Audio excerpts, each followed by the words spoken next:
Winston writes in his diary that any hope for revolution against the party must come from the proles.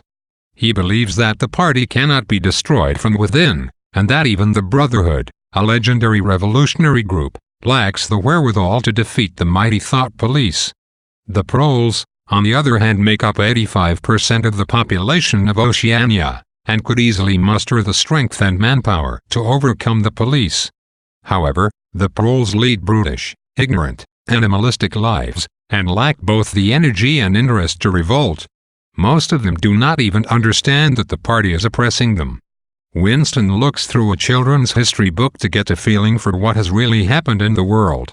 The party claims to have built ideal cities, but London, where Winston lives, is a wreck. The electricity seldom works, buildings decay, and people live in poverty and fear. Lacking a reliable official record, Winston does not know what to think about the past. The party claims that it has increased the literacy rate, reduced the infant mortality rate, and given everyone better food and shelter could all be fantasy. Winston suspects that these claims are untrue, but he has no way to know for sure, since history has been written entirely by the party. Winston remembers an occasion when he caught the party in a lie. In the mid-1960s, a cultural backlash caused the original leaders of the revolution to be arrested. One day, Winston saw a few of these deposed leaders sitting at the Chestnut Tree Cafe, a gathering place for out-of-favor party members.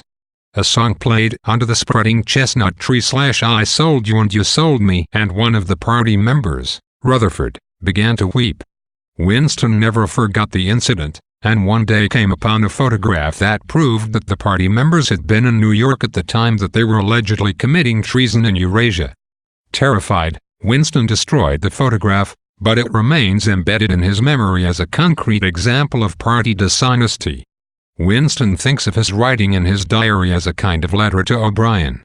Though Winston knows almost nothing about O'Brien beyond his name, he is sure that he detects a strain of independence and rebellion in him, a consciousness of oppression similar to Winston's own. Thinking about the party's control of every record of the truth, Winston realizes that the party requires its members to deny the evidence of their eyes and ears. He believes that true freedom lies in the ability to interpret reality as one perceives it, to be able to say, 2 + 2 = 4. Winston goes for a walk through the Pearl District, and envies the simple lives of the common people.